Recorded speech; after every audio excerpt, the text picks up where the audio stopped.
ओम सभी को नमस्ते। मंत्रोच्चारण। ओम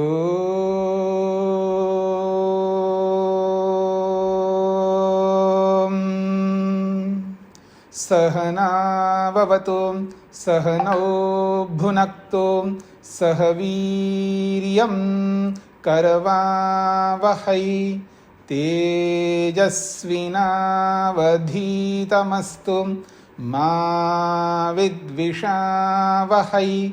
ओम शांति शांति शांति।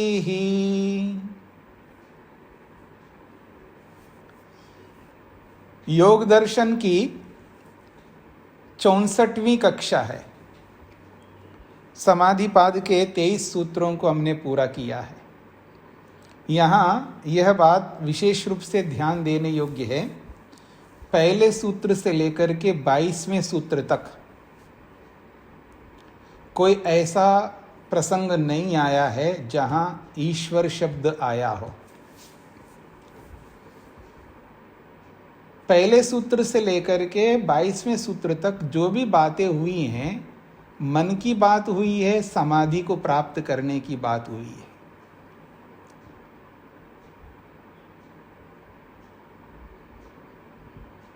पर ईश्वर शब्द आया नहीं।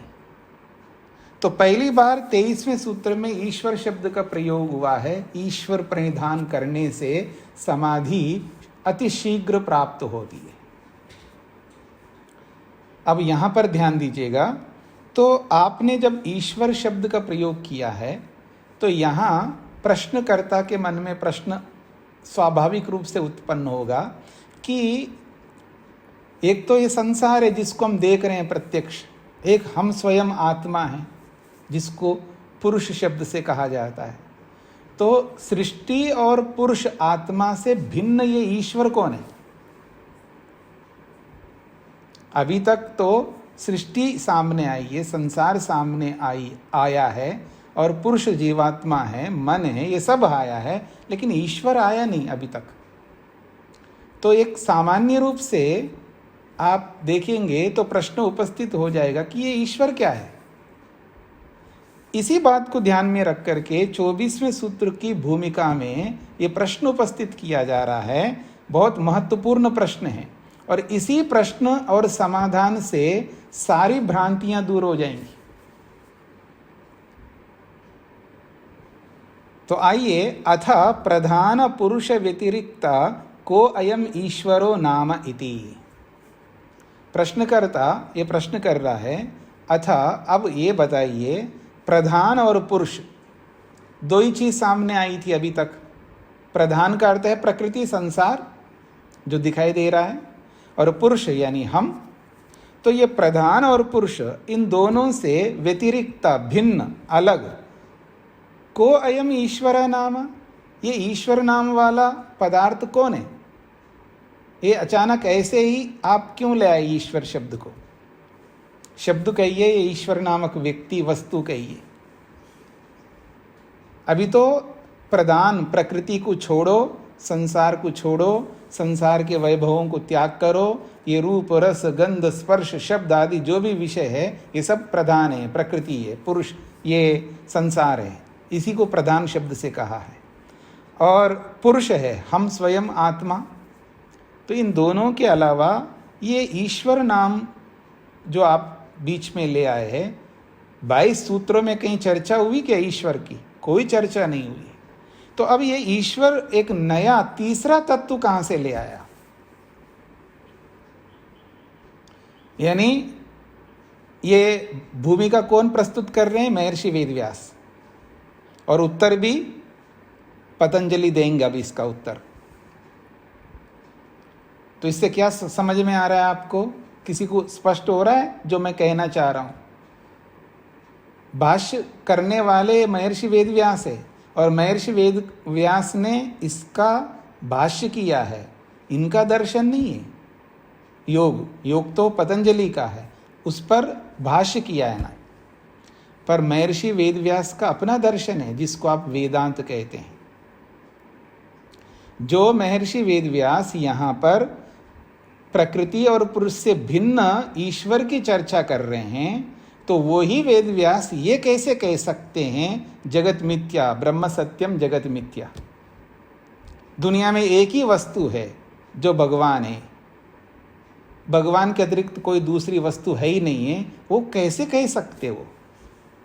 एक और स्वयं कह रहे हैं कि पुरुष तो है ही, यानी हम आत्मा हैं, हम अलग हैं, और प्रधान प्रकृति संसार ये भी है, ये भी अलग है। इन दोनों से अलग ये ईश्वर तीसरा कौन है? इससे क्या पता लग रहा है आपको? इससे ये पता लग रहा है कि ईश्वर तो है ही है, उसमें तो कोई बात ही नहीं है, पर ईश्वर के अतिरिक्त प्रधान प्रकृति भी है और हम आत्माएं भी हैं। तो तीन प्रकार के पदार्थों को स्वीकार महर्षि वेदव्यास कह रहे हैं। और ऐसे महर्षि वेदव्यास वेदांत में ये कैसे कह सकते हैं केवल ब्रह्म ब्रह्म ही है और कोई वस्तु दूसरी होती नहीं है? और इसका समाधान पतंजलि दे रहे हैं। को ईश्वर कौन है? अब सुन लो आप, ईश्वर कौन है?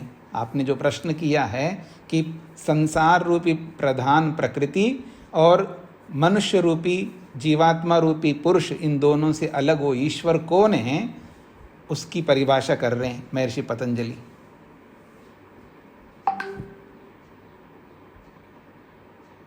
प्रश्न आपको स्पष्ट हो गए ना सब लोगों को?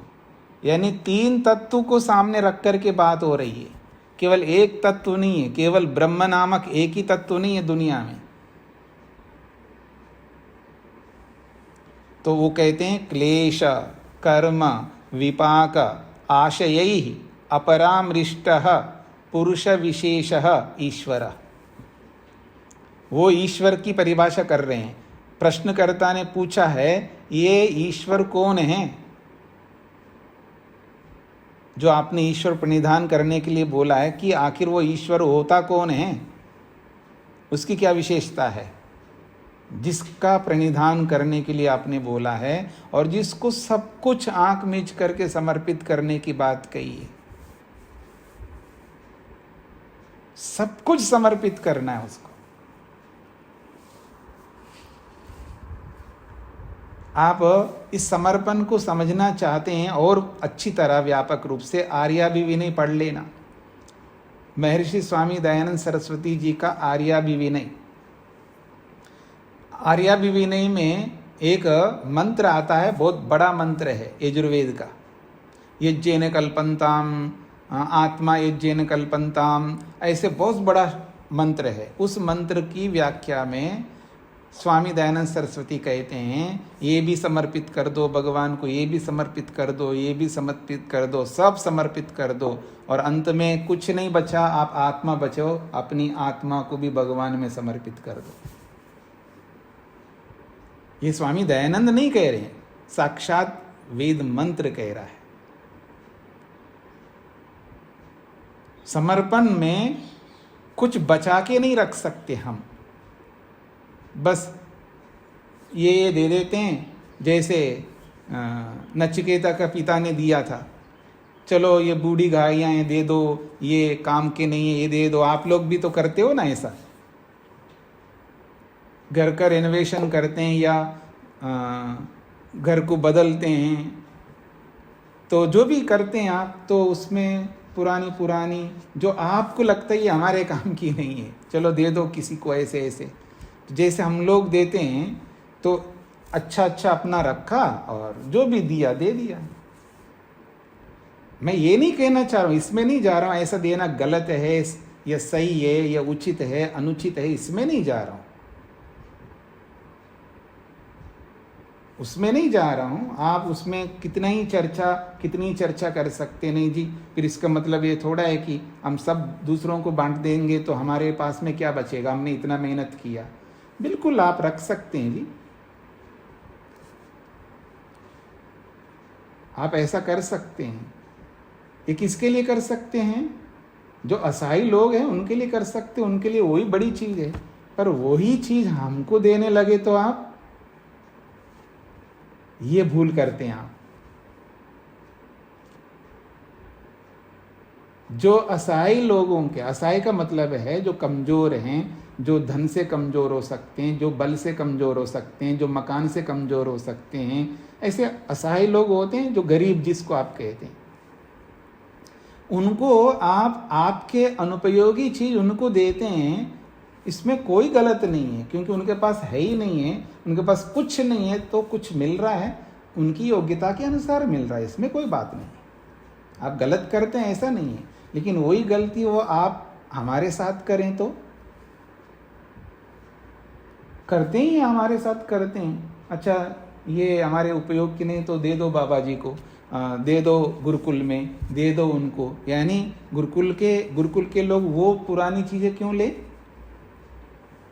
गुरुकुल के लोग योग्य लोग हैं, अधिकारी लोग हैं, उनको तो अच्छी से अच्छी चीज़ देनी चाहिए।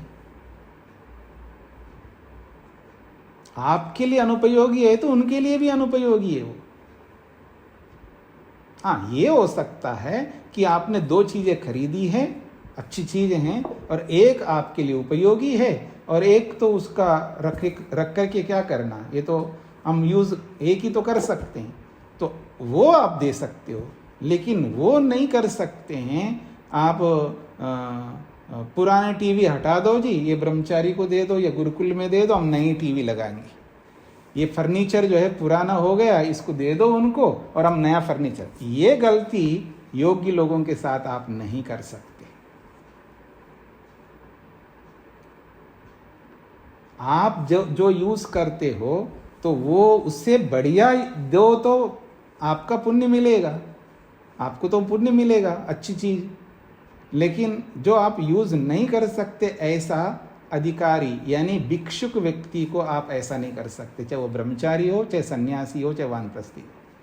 हाँ, जो सांसारिक दृष्टि से जिनके पास योग्यताएं कम हैं, जो अभावग्रस्त लोग हैं, उनको आप दे सकते हैं, सेकेंड हैंड उनको दे सकते हैं आप, लेकिन भिक्षुक लोगों को नहीं दे सकते।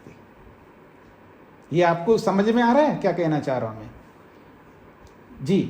तो यहां पर बोला जा रहा है कर्म, क्लेश, कर्म, विपाक और आशय, इन सबसे अलग है वो पुरुष विशेष है, वो हमारे जैसे नहीं है। वो जिसको ईश्वर बोला जा रहा है वो ईश्वर हम लोगों की तरह नहीं है, हम लोगों से पुरुषों में विशेष है। हमारे तरह वो तो बहुत मुश्किल हो जाएगा भगवान, फिर वो जातिवाद आ जाएगा। वो अपना, जैसे आजकल के ईश्वर होते हैं ना, उनकी पत्नी भी होती है, उनके बच्चे भी होते हैं, फिर वो क्या न्याय करेंगे ईश्वर, आज के ईश्वर लोग? क्यों जी? आप थोड़ा सोच करके देखिएगा, जिस ईश्वर के पास पत्नी हो, बच्चे हो, तो वो अपने बच्चे के लिए, पत्नी के लिए करेगा ना वो ईश्वर, जैसे आप लोग करते हैं। और स्वाभाविक बात है, करना चाहिए, सत्य है। आप सारा मेहनत किसके लिए करते हैं? अपने परिवार के लिए करते हैं, करना चाहिए आपको। और ईश्वर का भी परिवार हो जाए तो फिर क्या करेगा? अपने परिवार के लिए करेगा, अपने परिवार को ध्यान में रख करके फिर बाकी बचा कुछ, जैसे आप लोग कहते हैं हाँ दान देना चाहिए, तो आप 100 रुपये कमाते हैं तो 10 रुपये दूसरे को देंगे आप, 90 रुपये तो अपने परिवार को ही देंगे, 90 रुपये तो अपने परिवार के लिए खर्च करेंगे। न्याय है, करना चाहिए आपको। लेकिन 10 रुपये तो दूसरे को दोगे ना 100 रुपये में से, तो ईश्वर भी यही करेगा। चलो आपसे ज़्यादा कर सकता है, 10 की जगह 20 कर दे, क्योंकि उसका भी अपना परिवार है। अब परिवार है तो फिर राग भी होगा उसको, जैसे आपको होता है। क्यों जी? समझ रहे हैं मेरी बात को? पर ईश्वर ऐसा नहीं है यहाँ पर। इसलिए हम जैसे पुरुष हैं, हम जैसे व्यवहार करते हैं, चाहे गृहस्थ में रहते हुए, चाहे सन्यासी में रहते हुए, चाहे वानप्रस्थ में रहते हुए, चाहे ब्रह्मचर्य में रहते हुए, चाहे किसी भी वर्ण में रहते हुए, हम जैसे लोग व्यवहार करते हैं, ऐसा ईश्वर नहीं कर सकता। उनके लिए आत्मा मात्र एक जैसे है, इसलिए वो हमसे बिल्कुल अलग प्रकार का है। क्या है उसके अंदर अलग? क्लेश नहीं है उसके। क्लेश अपरामृष्ट, वो क्लेशों से बिल्कुल अलग है। और हम जैसे कर्म करते हैं उनसे भी अलग है। और हमारे कर्मों का जो फल है वो फल उसको बिल्कुल नहीं मिलता है, वो फलों से भी अलग है। और आशय कहते हैं संस्कार, वासनाएं। यहां वास्तव में आशय कहते हैं वासनाएं, वो वासनाओं से रहित है। तो क्लेश, कर्म, विपाक और आशय। क्लेश तो आपको समझ में आता है, 5 क्लेश हैं, अविद्या, अस्मिता, राग, द्वेष और अभिनिवेश। कर्म जो भी हम लोग करते हैं, हम में से कोई ऐसा है जी केवल एक ही प्रकार का कर्म करता हो? क्यों जी, आप में से कोई ऐसा केवल एक ही प्रकार का कर्म करते हो आप? हम में से कोई नहीं है ऐसा। हम 2 प्रकार के, या तो पाप करेंगे या पुण्य करेंगे, दोनों करते हैं हम लोग, कभी पाप कभी पुण्य। तो कर्म पाप और पुण्य रूपी कर्मों से वो बिल्कुल अलग है। न वो पाप करता है ना पुण्य करता है, ये भी याद रखना। परमात्मा ना तो पाप करता है ना पुण्य करता है, दोनों नहीं करता। इसीलिए विपाक, तो जो कर्म है पाप का भी विपाक होता है फल, और पुण्य का भी विपाक फल होता है। जब पाप नहीं करता तो उस पाप का फल विपाक नहीं मिलेगा उसको, और पुण्य भी नहीं करता है परमात्मा, इसलिए उस पुण्य का विपाक रूपी फल भी नहीं मिलेगा। तो फलों से भी रहित है, अलग है, पृथक है। और आशय कहते हैं वासनाएं। और ये वासनाएं जो है हानिकारक वासनाएं, यहां जो बताया जा रहा है, जिन वासनाओं से हम युक्त होकर के गलत कर्म करते रहते हैं, तो ये वासनाएं भी परमात्मा में नहीं है। क्लेश, कर्म, विपाक और आशय यानी वासनाएं, इन 4 चीजों से अपरामृष्ट अर्थात कोसों दूर है। इसलिए हम सब पुरुषों में वो विशेष है। ऐसे उस विशेष पुरुष को ईश्वर कहते हैं, जिसमें न क्लेश हो सकते हैं, न कर्म हो सकते हैं, न उन कर्मों का फल हो सकते हैं, न वासनाएं हो सकती हैं। अब आज जिनको भगवान मानते हैं, किसी को किसी का भी नाम लीजिएगा, उसमें ये सब मिलेंगे। मर्यादा पुरुषोत्तम श्री रामचंद्र मर्यादाओं में बहुत श्रेष्ठ हैं, हमारे से हम सबके लिए वो आदर्श हैं। तो क्या आपने सुना नहीं है, जब सीता को लेके गए तो वो दुखी हुए नहीं हुए? बोलो, हुए ना? ईश्वर को दुख नहीं हो सकता। अगर वो वास्तव में सृष्टि करता है मर्यादा पुरुषोत्तम श्री रामचंद्र, तो फिर उनको क्यों दुख होगा? दुख तो हम जैसे लोगों को होता है, यानी मनुष्य को होता है दुख। दुख मात्र मनुष्य को होता है, याद रखना। जिसे दुख कहते हैं वो दुख कहीं पर भी दुख हो रहा है, जो दुख का अनुभव करता है, और दुख का अनुभव करके जो दुखी होता है वो मनुष्य होता है। और मर्यादा पुरुषोत्तम श्री रामचंद्र को भी दुख हुआ, इसको कोई नजरअंदाज नहीं कर सकते। यहाँ प्रश्न ये नहीं कि वहां उनको होना चाहिए नहीं होना चाहिए, प्रश्न ये कि दुख हुआ या नहीं हुआ। जिसको दुख होता है वो ईश्वर नहीं हो सकता। ये कौन कह रहे हैं? महर्षि पतंजलि कह रहे हैं। तो क्लेश नहीं होते उसमें, अविद्या, अस्मिता, राग, द्वेष, अभिनिवेश रूपी क्लेश नहीं हो सकते। हाँ, ये अलग बात है, आप में या मेरे में या हम सब मनुष्यों में जैसा राग होता है वैसा राग राम में नहीं रहा होगा, लेकिन बिल्कुल ही राग नहीं रहा हो यह नहीं हो सकता। स्तर होते हैं ना, आपका राग अलग प्रकार का है, पति का राग अलग प्रकार का है, सास का राग अलग प्रकार का है, बहू का राग अलग प्रकार का है, ऐसे सबके राग अलग अलग प्रकार के होते हैं। साधारण आदमी का राग अलग होता है, विशेष व्यक्ति का राग अलग होता है, इंजीनियर का राग अलग होता है, डॉक्टर का राग अलग होता है, वकील का राग अलग होता है, टीचर का राग अलग होता है, सबके राग अलग अलग है। पर कोई ना कोई एक राग, भले वो लेश मात्र हो राग, वो तो रहा ही होगा, तभी तो दुखी होता है व्यक्ति। इसलिए क्लेश तो किसी ना किसी रूप में इन सब महापुरुषों में रहा होगा। पर ईश्वर में नहीं रह सकते। जिसको ईश्वर कहते हैं उसमें क्लेश नहीं हो सकता, किसी भी प्रकार की अविद्या नहीं हो सकती उसको। अब देखिएगा आपके भगवान कृष्ण, भगवान शिव किसी को भी वर दे देते हैं और बाद में परेशान होते रहते हैं। किसी को भी वर दे दिया, बाद में परेशान होता रहता है, दुखी होता, अरे मैंने कैसे वर दे दिया। अरे भाई, अब भगवान को क्या मान रखा है हमने? हम लोग बिना विचार किए काम करते हैं। बात समझ में आता है, क्योंकि हम मनुष्य हैं, विचार करके नहीं करते हम लोग। अनेक बार, कभी कभी तो बहुत सोच समझ करके करते हैं हम लोग भी। कुछ काम ऐसे करते हैं हम लोग, दान देना हो तो बहुत सोच समझ करके करेंगे, मकान बनाना है बहुत सोच समझ करके बनाएंगे, लड़की देना हो किसी को बहुत सोच समझ करके करेंगे। समझ रहे हैं आप लोग? लेकिन कुछ जगहों पर हम बिना सोचे कर्म करते हैं, बाद में अरे कैसे कर दिया, देखो मैंने गलती कर दिया।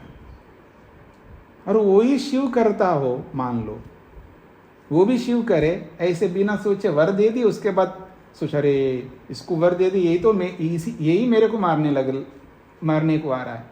वो आपने सुना नहीं भस्मासुर का, शिव पुराण में आता है ना, वो वर दे दिया, मेरे को ऐसा वरदान दे दो मैं जिसके सिर पर हाथ धर दूं वही मर जाए, वही भस्म हो जाए। अब वर दे दिया। अब उसको वर देते समय ये सोच विचार नहीं किया, ये थिंकिंग नहीं किया ना, जैसे हम लोग थिंकिंग करते हैं, विचार करते हैं कि कभी ये इसको वर तो दे रहा हूं, ये मेरे ऊपर ही आजमाने लग जाए तो तब क्या करूंगा मैं। ये सोच क्यों नहीं आया शिव को?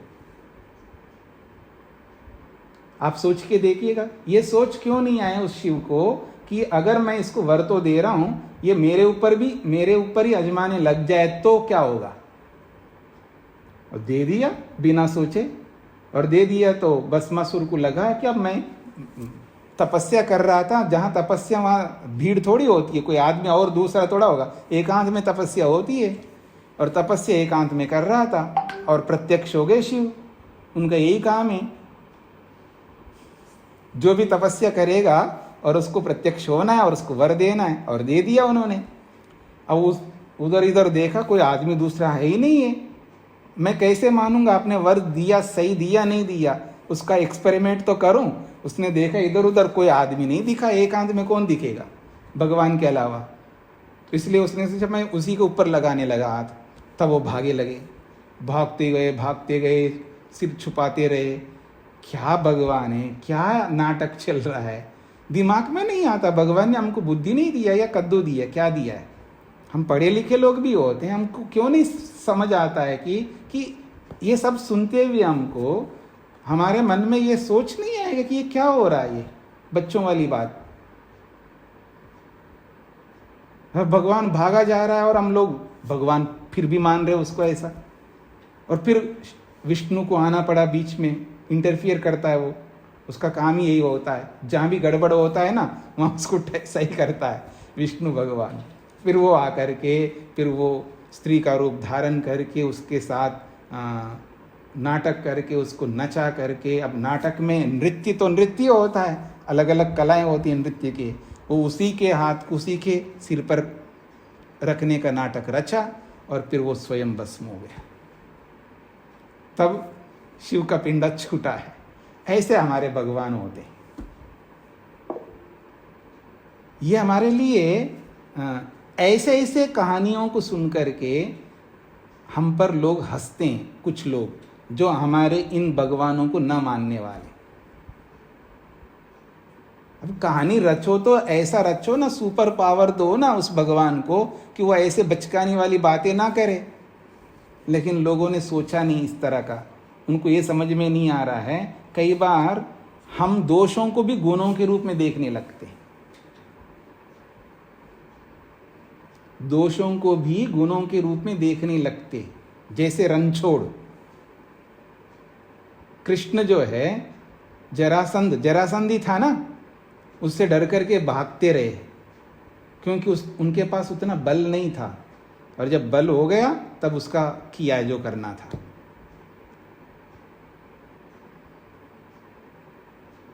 एक रन छोड़ के भागता है तो उसको तो आप अच्छा मान रहे हो, और कोई दूसरा ऐसे ही छोड़ करके जागे तो उसको आप कहते हो ये भगोड़ा आदमी है, ये तो मुसीबत से भाग रहा है ये आदमी।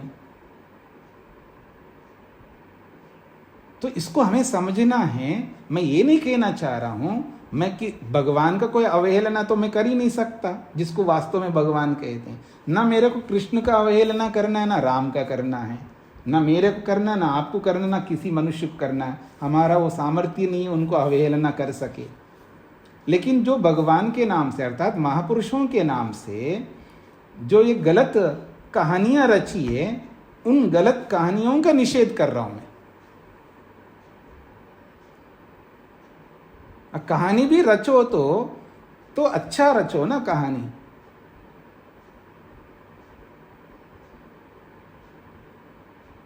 तो इस दृष्टि से कहा जा रहा है क्लेश परमात्मा में नहीं हो सकते। ना वो रागी होता है, ना द्वेषी होता है, ना मोही होता है। किसी भी दोष से ग्रस्त नहीं हो सकता यदि वो ईश्वर है तो उस ईश्वर में कोई क्लेश नहीं हो सकते। और ना ही हम लोगों की तरह वो कर्म करता है, ना पाप करता है ना पुण्य, दोनों करता नहीं है। ना पाप करता है ना पुण्य करता है, दोनों नहीं करता। इसलिए वास्तविक रूप में परमात्मा को निष्काम कर्मी कहते हैं। वो कर्म तो अवश्य करता है पर उसका उन कर्मों का कोई फल नहीं होता है, बिना फलों के ही कर्म करता है। अर्थात उन कर्मों के बदले में कोई फल परमात्मा को नहीं मिलता, ना उसको चाहिए किसी फल की, क्योंकि उसके पास कोई कमी नहीं है, वो पूर्ण है। इसलिए वो फलों से भी रहते हैं। विपाक कहते हैं फल को और आशय कहते हैं वासनाओं को। अब इसकी चर्चा स्वयं महर्षि वेदव्यास इसकी व्याख्या कर रहे हैं। क्लेशः अविद्यादयः क्लेशा। ये जो अविद्या आदि से, अविद्या के बाद में जो क्रम आता है, अविद्या के बाद अस्मिता, राग, द्वेष और अभिनिवेश, ये 5 क्लेश हैं जो आपने पीछे पढ़ा है और आगे भी इसका विस्तार करेंगे इन 5 क्लेशों को। और इन्हीं 5 क्लेशों में से हमारे में कोई ना कोई क्लेश जो है हमेशा वर्तमान रहता है। ये याद रखिएगा, हम जो हैं, हम सब मनुष्यों में या तो अविद्या वर्तमान है, हम अविद्या से यानी मोह से आकंठ डूबे हुए रहते हैं। मोह नहीं है तो राग से डूबे हुए रहते हैं, राग नहीं है तो द्वेष से डूबे हुए रहते हैं। किसी न किसी 5 क्लेशों में से किसी न किसी एक क्लेश सदा हमारे में रहता है। समझने का प्रयत्न करना सभी लोग, बहुत महत्वपूर्ण विषय है। हम ऐसे लोग हैं, हमारे में 5 क्लेशों में से कोई ना कोई एक क्लेश वर्तमान रहता है। कभी ऐसी स्थिति नहीं आती है कि कोई क्लेश ना हो, हम जागृत अवस्था में हो और क्लेश ना हो, ये कभी संभव नहीं है। कब संभव है? जब हम इस अविद्या को रोक करके फिर वैराग्य को प्राप्त करेंगे, तब संभव हो सकता है। जब समाधि लगा रहे हैं तो समझ लेना हमारे में कोई क्लेश वर्तमान में नहीं रहेगा। समाधि वही लगा रहा होता है जिसके अंदर कोई भी क्लेश वर्तमान में, वर्तमान समझ रहे हैं ना, कार्य रूप में नहीं रहेगा, कार्यरत नहीं रहेगा। कोई भी क्लेश सबको रोक लेता है, तब समाधि लगती है। तो वो योगी के अंदर हो सकता है कि इसके अंदर अब क्लेश काम नहीं कर रहे हैं, और हम सब में जिसकी भी समाधि नहीं लगी है उन सब में क्लेश वर्तमान है। ये अलग बात है किसमें कौन सा क्लेश वर्तमान है। और ये भी एक बहुत विशेष अलग बात है किसमें कौन सा क्लेश वर्तमान में, वो किस प्रतिशत में।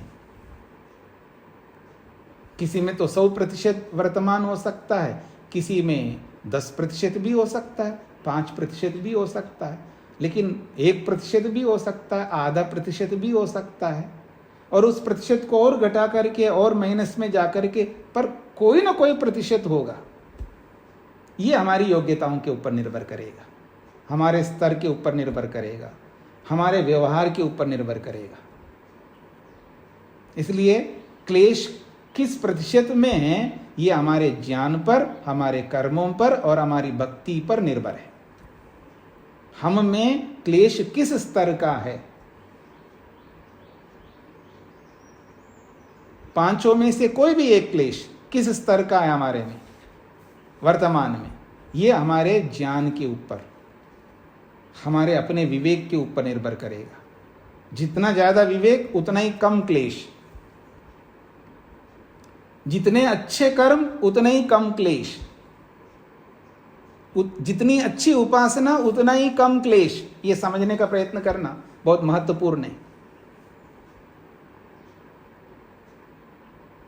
यदि क्लेशों को कम करना है तो दूसरा जो स्तर है ज्ञान का स्तर, उसको बढ़ाना है। जैसे जैसे ज्ञान का स्तर हमारा बढ़ेगा, अर्थात जैसे जैसे हमारा विवेक बढ़ेगा, विवेक का प्रतिशत बढ़ेगा, वैसे वैसे क्लेश का स्तर घटेगा। और बिना ज्ञान के हम रह नहीं सकते। अभी आप सब मेरे को सुन रहे हैं ना, ज्ञान पूर्वक सुन रहे हैं। ज्ञान रहित ना आप हो सकते, ना मैं हो सकता, ना कोई और आदमी हो सकता है। तो ज्ञान का तो उपयोग करना है, बस उस ज्ञान के स्तर को बढ़ाना है हमको। और जैसे जैसे हमारा ज्ञान का स्तर अर्थात विवेक का स्तर बढ़ता जाएगा, वैसे वैसे हमारे क्लेशों का स्तर कम होता जाएगा। यदि कोई क्लेश के स्तर को कम करना चाहता है, अर्थात अपने राग को कम करना चाहता है, अपने द्वेष को कम करना चाहता है, कोई भी क्लेश को कम करना चाहता है, तो उसको विवेक का स्तर बढ़ाना है, समझदारी बढ़ानी है। जो जिसका समझदारी जितनी बढ़ती रहेगी उतना ही क्लेश कम होता जाएगा, चाहे वो राग हो, चाहे वो द्वेष हो, चाहे वो मोह हो। तो उस पर निर्भर करता है हमारे विवेक के ऊपर। इतना ही नहीं, ये जो हम कर्म करते हैं, बिना कर्म की हम रह नहीं सकते। आप सुन भी रहे हैं, साथ में कोई बात होते वो नोट भी करते हो ना, वो क्या है? कर्म ही तो है। तो कर्म किए बिना हम रुक नहीं सकते। जागृत अवस्था में कर्म करने ही करने हमको। अब उन कर्मों का स्तर, अर्थात जिसको आप अच्छा कर्म मानते हो, उन अच्छे कर्मों का स्तर जितना बढ़ता जाएगा, क्योंकि अच्छा काम होते हुए भी उसके स्तर होते हैं। इसको समझ लीजिएगा, बहुत महत्वपूर्ण बात है। कर्म तो अच्छा ही कर रहे हैं सारे, मान लीजिए सब लोग अच्छा कर्म कर रहे हैं, एक ही कर्म, एक जैसा कर्म कर रहे हैं सब लोग। कोई भी काम आप ले सकते हैं, कोई भी कार्य, सब एक जैसे कर्म करते हैं ना। कुछ लोग, चाहे वो देने का हो, चाहे वो लेने का हो, चाहे खिलाने का हो, चाहे कोई भी, आप सबको कहा गया सब खिलाओ जी दूसरों को। कभी आपत्ति आती है ना, आपत्ति, तो आपत्ति आती है तो वो उस आपत्ति को कैसे सामान्य करते हैं। मैं एक बार अमेरिका गया, तो उस साल में अमेरिका में कभी ना, जैसे यहाँ फ्लड आते रहते हैं, वहाँ पर भी आते रहते हैं। देश तो वो भी है, देश ये भी है। लेकिन एक जगह गया, वहाँ पर ह्यूस्टन में, वहाँ फ्लड आया। कुछ लोगों ने कहा आप मत जाइए, सब पानी पानी है वहाँ पर। लेकिन वहाँ के किसी ने कहा जी देखो जी, आप इतने दूर आए हो, हमारे पास आ जाइए, हम प्रबंध करेंगे। तो जैसे हम ह्यूस्टन में उतरने लगे तो ऊपर से देखा सब पानी पानी पानी पानी पानी। कुछ ऊंचे स्थान, अभी शेखर जी है पता नहीं, जहाँ शेखर जी, वो भी ह्यूस्टन में रहते हैं। वो जिस इलाके में रहते हैं वो अलग इलाका है, अर्थात वहाँ पानी पहुँच ही नहीं सकता, कितने फ्लड आ जाए, ऐसे इलाके में वो रहते हैं। तो ऐसे कुछ लोग हैं वहाँ पर, अच्छे जगह पर रहे, तो वहाँ हमको जाना पड़ा। गया तो पानी पानी देखा, पूरा तबाह जैसा हो गया ह्यूस्टन। और जब वहाँ गया तो लोग वहाँ पर अपने अपने घरों में या समाजों में, जहाँ भी उनके पास वक्त है, किसी को unknown person, they don't know, उनको पता नहीं है कौन है, पर फ्लड आए तो कहाँ जाएं? जिसका घर डूब गए वो कहाँ जाएंगे, कहाँ खाएंगे, कैसे रहेंगे? अपने अपने घरों में रखा है उन्होंने। कोई घर में रखा है, कोई ऐसा अलग, जहाँ भी ऐसे जगह मिलते हैं वहाँ रखे, खाया, खिलाया, पिलाया, सब कुछ किया। और जिस साल में गया वो ऐसा पानी पानी, जहाँ 10 मिनट का टाइम लगता है गाड़ी से पहुँचने में, 2 घंटे लगे हमको वहाँ पहुँचने में, घूम घूम के ऐसी जगह से। और अगले साल जब मैं गया, बिल्कुल ऐसा लगा कि यहाँ कोई फ्लड आया ही नहीं। 1 साल में पूरा ह्यूस्टन को चेंज कर दिया लोगों ने, मेहनत करके, पुरुषार्थ करके। फिर एकदम नॉर्मल, इतना बड़ा शहर, इतनी बड़ी हानि, एकदम सभी ने अपने अपने ढंग से अच्छे कर्म किया। लेकिन कर्म तो अच्छा है, लेकिन स्तर अलग अलग है। मैं ये आपको बताना चाह रहा हूँ, हम सब खिलाएं, लेकिन हम सब एक जैसे नहीं खिला सकते। हमारे खिलाने के कर्मों में अंतर होगा। तो अच्छे कर्मों का भी प्रतिशत अलग अलग है।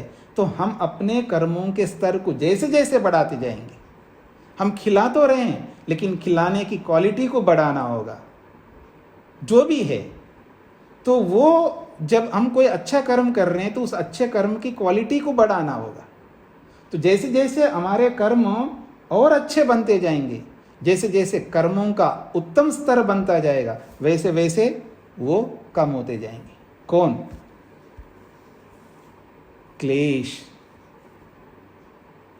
राग कम होता जाएगा। कर्मों का स्तर जैसे जैसे बढ़ेगा, जब उत्तम कर्म बनते जाएंगे और अच्छा कर्म बनता जाएगा, तो ये क्लेश कम होते जाएंगे, राग कम होता जाएगा, द्वेष कम होता जाएगा, मोह कम होता जाएगा। ये स्वाभाविक है।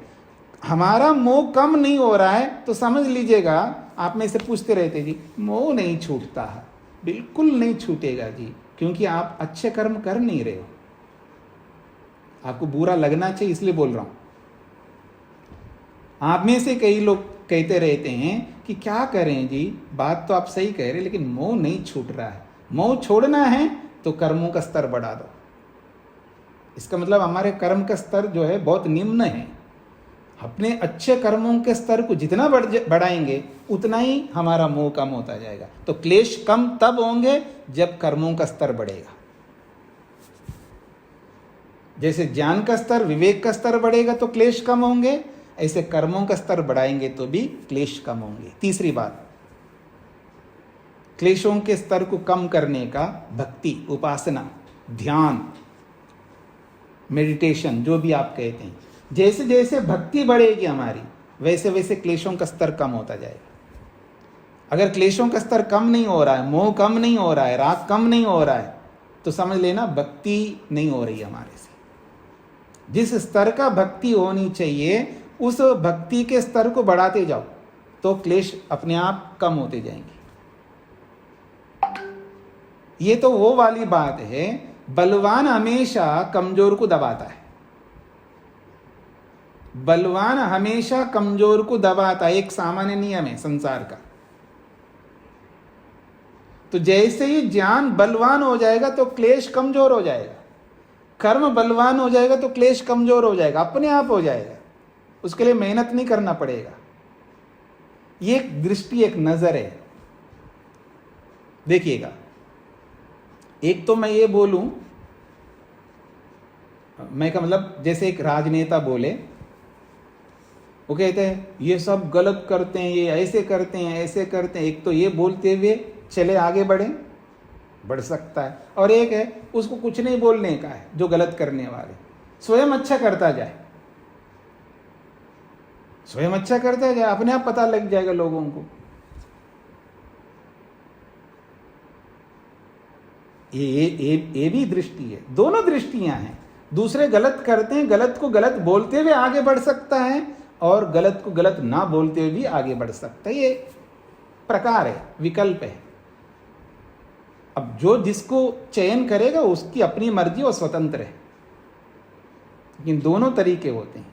तो ठीक इसी प्रकार से यहां पर हमें यदि क्लेशों के स्तर को कम करना है तो ज्ञान के स्तर को बढ़ाना, विवेक के स्तर को बढ़ाना है। क्लेशों के स्तर को कम करना है तो कर्मों के स्तर को बढ़ाना होगा, उत्तम कर्मों के स्तरों को बढ़ाना है।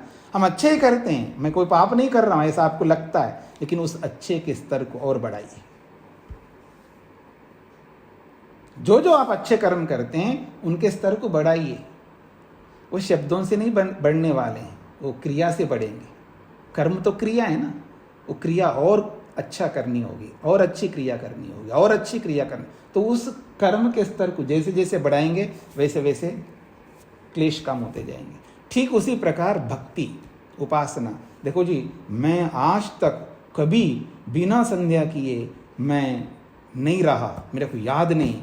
बहुत अच्छी बात है, जो भी आप में से बोल सकते होंगे ऐसे, बड़ी बात है। लेकिन उस बड़ी बात में थोड़ा सा और एक बड़ी बात जोड़ दो कि उसका स्तर को, उसकी क्वालिटी को और अच्छा बनाते जाओ। जैसे जैसे भक्ति का स्तर बढ़ता जाएगा वैसे वैसे क्लेश का स्तर घटता जाएगा। ये नियम है। तो आइए, परमात्मा में ना तो ये क्लेश है, अविद्यादया क्लेशाः, ये जो क्लेश हमारे में है और जिस प्रकार से हमारे में ये क्लेश हैं, कल्पना नहीं कर सकता आदमी। क्लेश इतने प्रकार से हम उनसे जुड़े रहते हैं कि इतना, आप किसी आदमी को, कोई बहुत बड़ा आदमी होगा अवश्य, इसमें कोई दोहराई नहीं है। बड़े लोग तो दुनिया में अलग अलग विषयों में, अलग अलग फील्ड में होते ही हैं। वो बड़प्पन एक अलग कला है और ये बड़प्पन एक अलग कला है। ऐसी कला हमारे में आनी है जिस कला को अपना करके हम अपने प्रयोजन को पूरा कर सकें। वो आप कहानी सुनते होंगे ना, कुछ लोग नाव में जा रहे थे, सुना होगा ना। एक ने पूछा है ना, वो जो नाव चलाने वाला होता है ना, उसको क्या बोलते हैं आप? नाव ऐसे चलाता है, ले जाने वाला, नाविक। उनसे, वो नाव पर बैठे हुए, हाँ जी तुमको ये पता है, वो इंजीनियरिंग की बात कर रहा है। अरे उसने कहा, मेरे जी बाबूजी मैं तो बस नाव चलाता हूँ, मेरे को, अरे तुझे तो कुछ नहीं आता है, तुम्हारे जीवन का तो 25% बेकार हो गया। दूसरे ने बोला, तुमको बॉडी के बारे में पता है, शरीर के बारे में, इसमें कितनी हड्डियाँ होती है, इसमें क्या क्या होता है, कितनी नसें होती हैं। अरे बाबूजी मेरे को क्या पता है जी, मेरे को नाव चलाने के अलावा मेरे कुछ नहीं आता है। तो उसने कहा, तुम्हारा तो आधा % चला गया, 25 उसका था, 25% और चला गया। ऐसे 2-3 लोगों ने बोला है उनको, ठीक है ना। कोई इंजीनियर बोला, कोई डॉक्टर ने बोला, कोई किसी ने बोला है। अब उसकी बारी आ गई नाविक की। हाँ जी एक काम करना है, पता नहीं आज क्या हो रहा है, तूफान जैसा आने लग रहा है, ऐसा लगता है तूफान आ जाएगा और मुश्किल हो जाएगा। अब ये बताओ आप लोग में से किसको तैरना आता है? तो सभी ने कहा जी हमको नहीं आता है, तैरना नहीं आता है। तो तुम्हारा तो 100% गया जी। मेरे को तो आता है, मैं तो कूदूंगा और भाग जाऊंगा, अब आप जान। तो ये जो कहानी सुनाते लोग, सुनने में कितना अच्छा लगता है, कितना अच्छा लगता है। पर इसका ये क्या संदेश देना चाह रहा है? इंजीनियर बनना बहुत अच्छी बात है, डॉक्टर बनना भी बहुत अच्छा है, और अलग अलग योग्यताओं को अपने अंदर स्थापित करना बहुत अच्छा है। केवल मैं आपको नहीं कहना चाह रहा हूं, प्रवक्ता बनना भी बहुत अच्छा है, लिखना भी, लेखक बनना भी बहुत अच्छा है, सन्यासी बनना भी बहुत अच्छा है।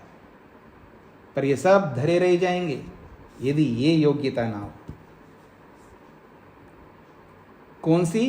क्लेशों को समाप्त करने की योग्यता नहीं है यदि किसी में भी, चाहे वो सन्यासी हो, चाहे वो गृहस्थी हो, चाहे कोई अस्थि हो। ये जो कला है यहां जो बताई जा रही है, क्लेशों को समाप्त करने की कला यदि हमारे में नहीं आई है तो हम कौन हैं कोई मैटर नहीं करता। आप कितने बड़े आदमी हैं कोई मायने नहीं रखता। आप कितने बलवान हैं, कितने धनवान हैं, कितने रूपवान हैं, कितने बड़े वक्ता है, कितने बड़े लेखक है, कितने अच्छा प्रवक्ता, कुछ भी कोई मायने नहीं रखते। मायने रखता है क्लेशों का ना होना, क्योंकि क्लेश ना होने पर ही हमें समाधि लग सकती है, ईश्वर दर्शन हो सकता है और हम मुक्ति में जा सकते हैं। अब ये योग्यता अगर हमारे में आ जाए, बाकी दूसरी योग्यताएं आए या ना आए चलेगा, तैरना आना चाहिए। वो तैरना नहीं है, भव सागर से तैरना आना चाहिए। इस जन्म मरण रूपी चक्र जो चल रहा है हमारा, जन्म मरण रूपी जो सागर है जिसको भव सागर हम कहते हैं, इस जन्म मरण रूपी भव सागर से तैरना अगर हमको आ गया, और ये तैरना कौन कर सकता है, कौन तैर सकता है? जो इन क्लेशों को समाप्त करने की चेष्टा करता हो। जो इन क्लेशों को समाप्त करने की चेष्टा करता हो वो वास्तव में सही तैरने वाला है। और हमको क्लेशों को कम करना नहीं है और बातें बड़ी अच्छी करनी है। करते जाओ जी, चाहे मैं करूं चाहे आप करो। बात आदमी क्या बात करता है, उससे जब वो बात करते समय सुनते तो ऐसा लगता है दुनिया में कितना पता है इसको, कितना पता है, कमाल का आदमी है। होगा उससे भी बढ़िया बात करने वाला मिलेगा आपको, और उससे भी बड़ा अच्छा बात करने वाला, ऐसे आपको एक से बढ़कर एक मिलेगा। दुनिया में किसी की कोई कमी नहीं है, ना वक्ता की कमी है, ना लेखक की कमी है, ना बल की कमी है, ना रूप की कमी है, और ना धन की कमी है। एक से बढ़कर आप एक मिलेंगे आपको। ये सब कलाएं हैं, ये संसार में अपने पाँव को जमाए रखने की कलाएं हैं। इस किसी भी एक कला को अपना करके पाँव जमा लो, लेकिन जाना कहाँ है? वहाँ जाओ। अगर वहाँ नहीं जा रहे हैं तो ये पाँव जमाना, इतना सब मेहनत करना सब व्यर्थ हो जाएगा हमारा। तो हम अपने मेहनत को व्यर्थ नहीं होने देना चाहते हैं। तो इस दृष्टि से कहा अविद्यादि जो 5 क्लेश है, जो भयानक क्लेश है, जिनसे हम सब ग्रस्त हैं किसी न किसी प्रतिशत में, वो ईश्वर में नहीं, वो इन क्लेशों से कोसों दूर है। जो क्लेश से युक्त नहीं है, ना राग करता है, ना द्वेष करता है, ना मोह करता है, जो ऐसा है वो ईश्वर है। नहीं, योगी भी ऐसा होता है तो वो ईश्वर नहीं हो सकता, उसमें दूसरी कमी होगी, वो भी आपके सामने आएगा बाद में। योगी में ये क्लेश कुछ समय के लिए नहीं होंगे, जब तक मुक्ति प्राप्त कर लेगा, मुक्ति को अनुभव कर लेगा, उसके बाद मुक्ति के बाद लौट के आना तो पड़ता ही है। ऐसी कोई मुक्ति नहीं है जिसमें जाने के बाद लौटना ना पड़े। क्यों? सीमित कर्मों का फल असीमित कभी नहीं हो सकता, क्योंकि हम कर्म सीमित ही करते हैं। अल्पज्य होने के नाते, एकदेशी होने के नाते हम सीमित कर्म ही करेंगे। और वो सीमित कर्म कौन से करने हैं यहां बताएंगे, और वो कर्म जब हमारे पूर्ण हो जाएंगे तो हमारे को मुक्ति मिलेगी। उसकी सीमा है और उसका फलों की भी सीमा है। कर्म जितने होते हैं, जिस स्तर के होते हैं, उसका जो फल होता है वो पता नहीं कितना गुना अधिक होता है। सुना होगा ना आपने, मुक्ति का फल कितना होता है? 31 नील, 10 खरब, 40 अरब वर्ष तक मुक्ति में रहता है। ये छोटा मोटा आंकड़ा नहीं है ना, ये बहुत बड़ा है। इतने समय तक आप सोचिएगा, एक जन्म में हमको दुख ना मिले, मान लीजिएगा 100 वर्ष तक कोई दुख ना मिले, क्या स्थिति हो सकती है उसकी कल्पना आप कर सकते हैं? 100 साल के लिए हमको लेश मात्र दुख ना हो, 100 साल के लिए, ओनली 100 years, कितनी बड़ी स्थिति होती है। और आज हमारी क्या स्थिति है जी? क्लास से उठते ही दुख प्रारंभ हो जाता है। भूख लग रही जी, किसी को भूख का दुख, किसी को प्यास का दुख, किसी को सिर का दुख, किसी को पेट का दुख, किसी को जोड़ों का दुख, किसी को कोई दुख, किसी कोई दुख। बिना दुख के हम में से कोई है?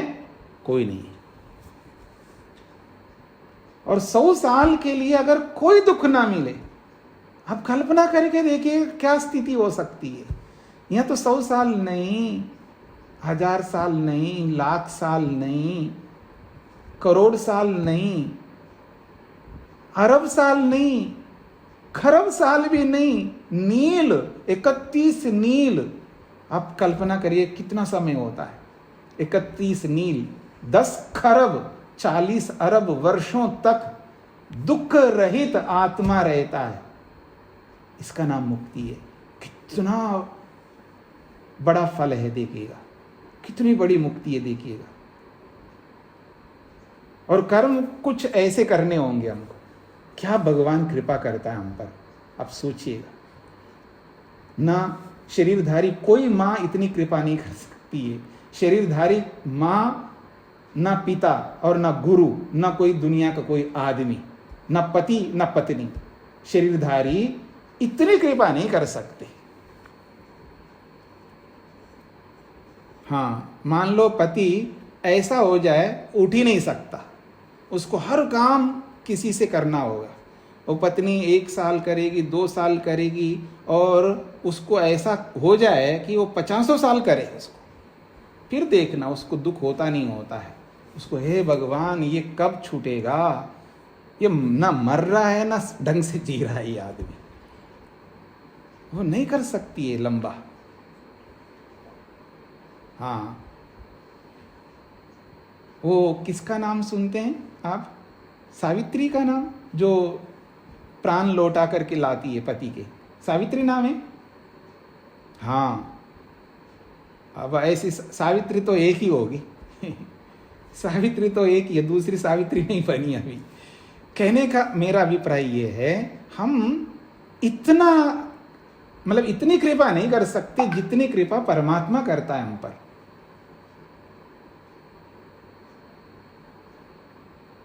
अब करो प्रेम आप मनुष्य से, जिससे हमें प्रेम करना चाहिए उसको छोड़ करके उनसे प्रेम करते हैं जो अत्यंत स्वार्थी हैं, सब अपने सुख के लिए लगे हुए हैं, चाहे कोई भी हो। इसलिए इन सबसे ऊपर उठना पड़ता है। इसलिए तो प्रलय अवस्था बनाने की बात कही है।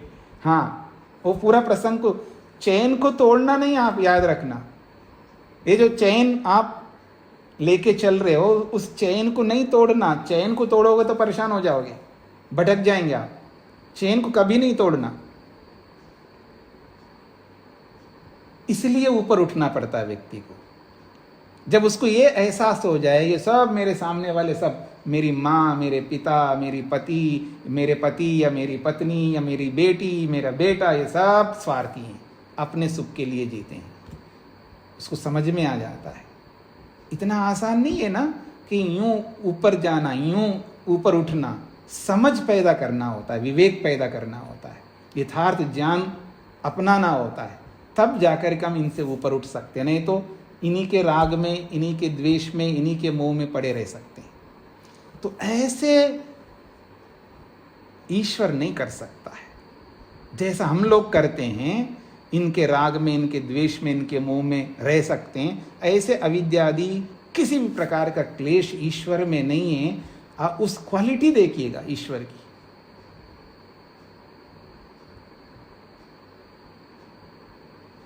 ईश्वर की क्वालिटी देखिएगा कि आप, मैं, हम सब सहन करते हैं एक दूसरे को, अपने निकट के लोगों को।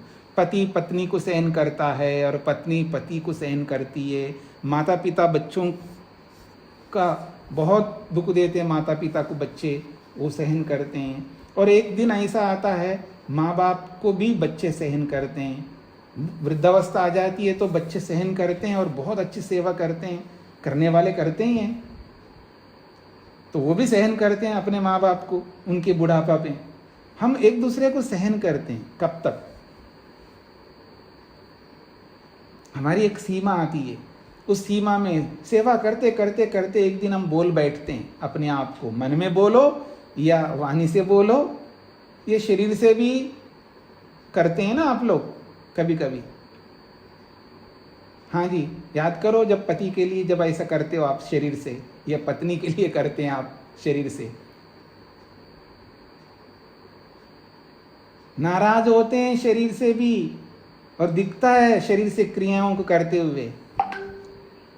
बर्तनों को धड़ धड़ धड़ धड़ आवाज करते हुए रखना, हाँ, दरवाजा फट बंद कर देना, पता नहीं लगता है तंग आ गए पति से या पत्नी से। कभी ना कभी करता है व्यक्ति ये सब। हम जल्दी तंग हो जाते हैं अपने ही निकट के लोगों से, हम सहन करते हैं, इनको बहुत करते हैं, इसमें कोई दो राय नहीं है, लेकिन कितना सहन करते हैं हम लोग। फिर ईश्वर को देखिएगा, वो एक बार जन्म दे दिया, हमको मनुष्य बना दिया, फिर भी हम इतने चिकने घड़े हैं, फिर नहीं बांधते, मुक्ति में जाने के लिए सोचते भी नहीं हैं, फिर जन्म लेता है, फिर देता है, एक बार, दो बार, तीन बार, आप देखिए कितने बार जन्म देता है भगवान हमको। 4,32 करोड़ वर्ष सृष्टि का होता है, 4,32 करोड़ वर्ष में हमको कितने बार जन्म देता होगा, कल्पना करके देखिएगा। फिर भी हम उनकी बात नहीं मानते कि हमें मुक्ति में जाना चाहिए। एक जन्म हो गए, दो जन्म हो गए, 2 अरब साल होने जा रहे हैं, 2 अरब साल होने जा रहे हैं, फिर भी हमको समझ नहीं आया। 2 अरब साल होने जा रहे हैं और 2 अरब साल में कितने बार हमने जन्म लिया होगा, फिर भी अवसर देता है। क्या इतना सहन कर सकते हैं हम मनुष्य? पति का, पत्नी का, बेटों का, उनका, इनका कर सकते हैं? मैं हाथ धो करके आपके पीछे पड़ा हूं, आपको सुनाता ही रहता हूं, आप भी एक दिन आएगा आपको भी जीवन में, ये भगवान, ये बाबा जी हमेशा हमको टोकते, कभी भी एक बार भी नहीं कहते आप बहुत मेहनत कर रहे हैं, आप अच्छा काम कर रहे हैं, ठीक है ना। आप भी बोर हो जाएंगे मेरे इन वचनों से, आएंगे एक दिन होगा, और ये मेरे को पता है पहले से, एक दिन आएगा। हम एक दूसरे को नहीं कर सकते इतना सहन, कितने निकट के हों, लेकिन भगवान को देखिएगा, 2 अरब साल होने जा रहे हैं, न जाने कितने बार जन्म लिया होगा, फिर भी वो सहन करता है, फिर भी अवसर दे रहा है। क्या मुकाबला कर सकते हैं हम भगवान का और अपना? क्यों ऐसा करता है? क्योंकि उसके अंदर क्लेश नहीं है। हमारे में क्लेश है, इसलिए तो पति के प्रति द्वेष पैदा होता है, पत्नी के प्रति होता है, माता पिता के प्रति होता है, बच्चों के प्रति भी द्वेष होता है। किसके प्रति नहीं होता है द्वेष? बताइए आप में से कोई है कि जी मैं कभी द्वेष नहीं करती हूं या करता हूं? ये हो ही नहीं सकता। लेकिन भगवान कभी द्वेष नहीं कर सकता। क्यों? उसके पास अविद्या है ही नहीं है, कैसे करेगा द्वेष?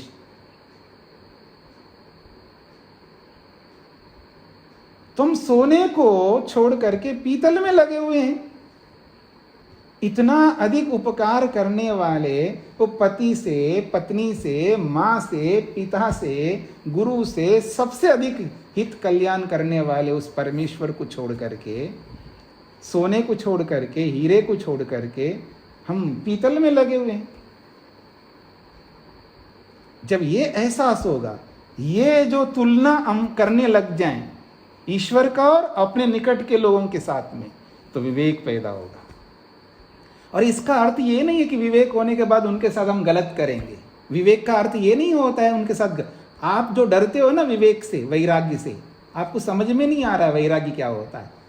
हाँ, ये रात दिन प्रार्थना करो मेरे पति को विवेक वैराग्य हो जाए, और पति लोग भी प्रार्थना करें हमारे पत्नियों को विवेक वैराग्य हो जाए, वो ज़्यादा आपको सुख देंगे। याद रखना, ये जरूरी नहीं है ना कि पास में रह करके सुख दिया जाता है, दूर से भी सुख दिया जाता है। तो ये आदमी को पता नहीं लगता है कि अविद्याग्रस्त व्यक्ति कैसा होता है और अविद्या रहित व्यक्ति कैसा होता है। ये अंतर जब हम करके नहीं देखेंगे तब तक हम ऐसे ही रहेंगे, दुख में रहेंगे और दुखी होकर के रहेंगे। और मैं ये चाहता हूं हम सब इस दुख में ना रहे, इस दुख से हम ऊपर उठें और इस स्थिति को समझें, इन क्लेशों को समझें। जैसा कि ईश्वर में नहीं है क्लेश, वो कैसा रहता है, इतना उपकार करके भी वो अपेक्षा नहीं रखता है आप मेरे लिए कुछ करें। क्या मुकाबला करेंगे ईश्वर से हम अपना? इतना उपकार करके भी परमात्मा कभी ये अपेक्षा नहीं रखता कि आप मेरे लिए कुछ करें। हाँ, फिर भी वो अपेक्षा रखता है, वो ये अपेक्षा रखता है आप अपने लिए कुछ कर लो। जैसे माँ होती है ना, माँ चतुर होती है। समझने का प्रयत्न करना, माता पिता गुरु ये सब चतुर होते हैं। वो क्या कहते हैं, बेटा हमको कुछ नहीं चाहिए तुमसे, बस तुम अपना पांव पर खड़े हो जाना, तुमको दुख नहीं होना चाहिए, हम ये चाहते हैं।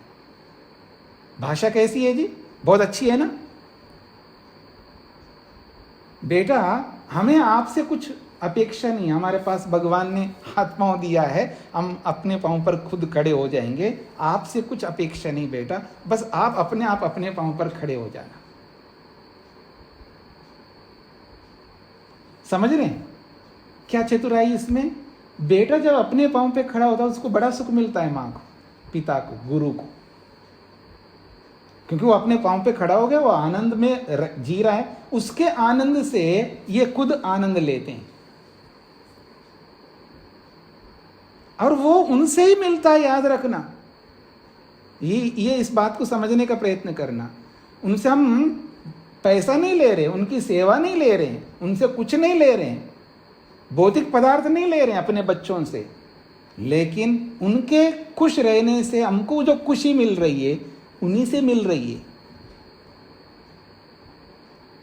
ये लेना चाहते हैं हम, माता पिता गुरु। चतुर है ना हम लोग। हम छोटी मोटी चीजें संसार की, ये पैसा, ये मेरे पास बैठ करके मेरे को खिला दो, मेरे को घुमा दो, ये हम नहीं चाहते हैं। इससे बड़ा सुख चाहते। वो तो एक दिन घुमाओगे, रोज तो बैठ नहीं सकते आप हमारे पास में। क्यों जी, रोज पैसे दे नहीं सकते, रोज सब कुछ कर नहीं सकते। आपका अपना जीवन है, कर लो आप, लेकिन वो सब हमको नहीं करना है। आप बस सुखी रहना, उसी से हमको सुख मिलेगा। तो उनसे हम सुख लेते हैं। हाँ, ये याद रखना, भगवान ऐसा भी नहीं कर सकता, भगवान ऐसा भी नहीं करता, क्योंकि उसको चाहिए नहीं है आपसे सुख, पर हमको चाहिए सामने वालों से सुख।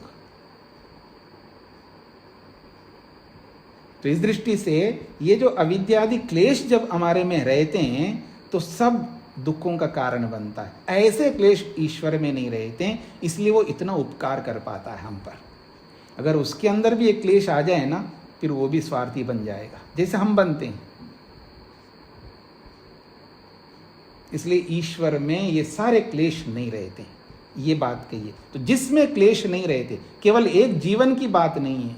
जैसे कोई योगी क्लेशों को समाप्त करके मुक्ति में जाएगा, फिर वापस आएगा तो फिर क्लेश जुड़ जाएंगे उसके, फिर उसको दूर करना पड़ेगा। तो ये मुसीबत भगवान के साथ कभी नहीं आ सकता है। वो सदा क्लेशों से मुक्त है, सदा। न पहले क्लेश से जुड़ा रहा होगा, भूत में न क्लेश थे, न भविष्य में उसके पास क्लेश होंगे, न वर्तमान में। ऐसा परमात्मा है। तीनों कालों में जिसके साथ क्लेश नहीं जुड़ते हैं, ऐसे को ईश्वर कहते हैं। ये बात कही गई। ओम शांति शांति शांति।